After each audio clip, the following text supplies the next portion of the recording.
Kitab Kuning merupakan kitab yang berisi ilmu tentang ajaran agama Islam yang tentunya bersumber dari Al-Quran dan hadis. Sehingga orang yang memahami kitab kuning tidak memerlukan slogan "Mari kita kembali kepada Al-Quran dan hadis" yang sering menjadi ancaman bagi pembacanya. Karena orang yang memahami kitab kuning yang bersandar pada Al-Quran dan hadis itu tidak pernah keluar dari jalur Al-Quran dan hadis. Seperti namanya, kitab ini berwarna kuning secara umum dan isinya berupa huruf Arab gundul atau huruf tanpa harokat. Masih banyak orang yang berpikir bahwa cara membaca kitab kuning sangat sulit karena tidak terdapat harokat di atas hurufnya. Padahal, jika tahu cara membacanya, maka kamu tidak akan kesulitan untuk membaca kitab kuning dengan lancar. Kitab kuning atau yang umumnya disebut sebagai kitab gundul merupakan suatu buku teks yang menggunakan huruf dan bahasa Arab tanpa baris atau harokat. Isi dari kitab kuning mengandung unsur keislaman berupa usul fikih, ulumul hadis, sejarah Islam, tafsir, fikih ulumul Quran, dan lain-lain seperti nahwu sorof. Yang tentunya saya tegaskan sekali lagi, semua ilmu-ilmu yang barusan disebutkan itu tidak lepas dari sumber Islam, yaitu Al-Quran dan hadis. Kitab kuning selalu identik dengan pondok pesantren, karena umumnya diajarkan di lembaga pendidikan Islam tersebut. Meskipun demikian, saat ini kitab kuning tidak hanya diajarkan di pondok pesantren saja. Telah banyak madrasah diniyah ataupun perguruan tinggi Islam yang mengajarkan pelajaran kitab kuning tersebut. Ada 5 cara agar bisa membaca kitab kuning dengan mudah.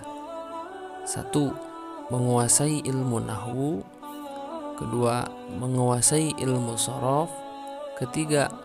Menghafal kosakata bahasa Arab sebanyak mungkin. Dalam arti kita harus bisa bagaimana caranya membuka kamus bahasa Arab. 4. Penerapan nahwu sorof dan kamus. 5. Bimbingan guru.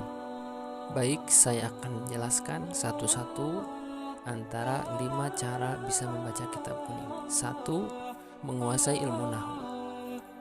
Ilmu nahwu adalah ilmu yang mempelajari tentang perubahan i'rab atau perubahan akhir pada suatu kalimat dikarenakan adanya sebab, seperti lafaz Allah pada contoh Allahu Akbar, dalam contoh Astagfirullah, kemudian Alhamdulillahi.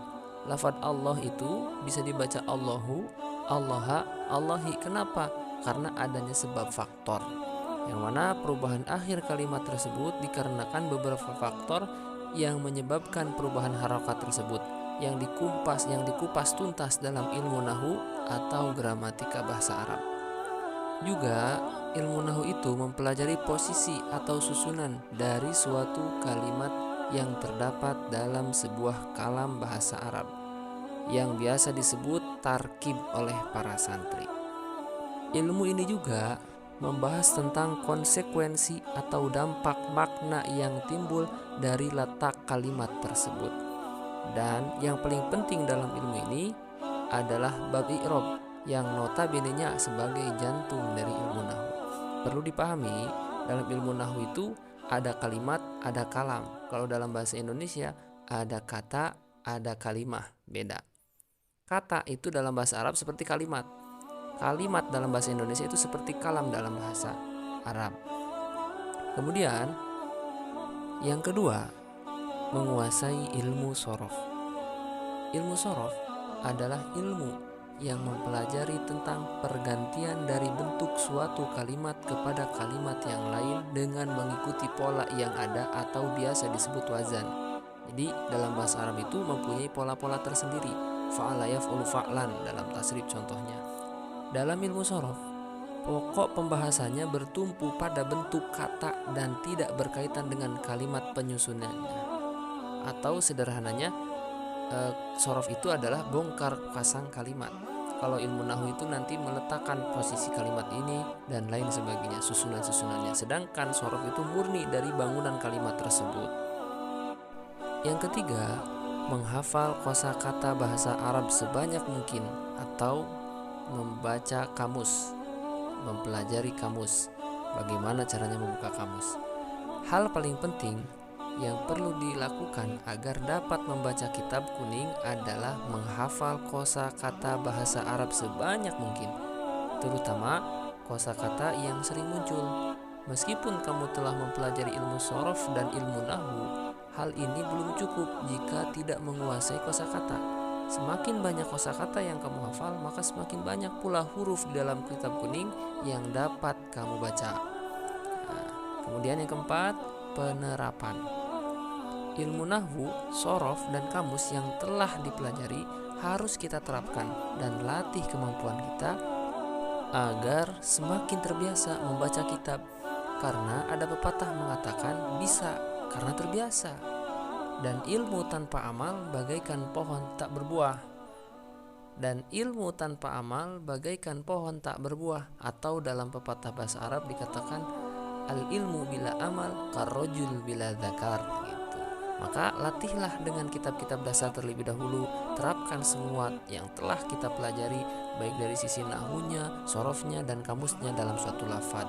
Contoh alhamdu bagaimana menurut ilmu nahwunya, bagaimana menurut ilmu sorofnya, dan bagaimana arti menurut kamusnya. Jadi nahwu itu fokus ketika akhir kalimat, sedangkan sorof adalah bangunan kalimat itu harokat sebelum akhir. Kemudian kamus itu fungsinya mengetahui artinya. Dan yang terakhir, kelima adalah bimbingan guru. Bagaimanapun, guru itu sangat diperlukan dalam bidang apapun, terutama dalam bidang ilmu agama. Karena satu, dalam rangka menyambung sanad pula, begitu. Apa yang kita pelajari, kita uji kemampuan kita di depan guru. Terkadang kita tidak sadar bacaan kita salah, namun ketika ada guru, maka kita akan diingatkan dan dibenarkan tentunya. Dan yang terakhir, jagalah adab, karena adab itu di atas ilmu. Jadilah manusia yang beradab, jangan menjadi manusia yang biadab. Wabillahi taufiq wal hidayah. Wassalamualaikum warahmatullahi wabarakatuh.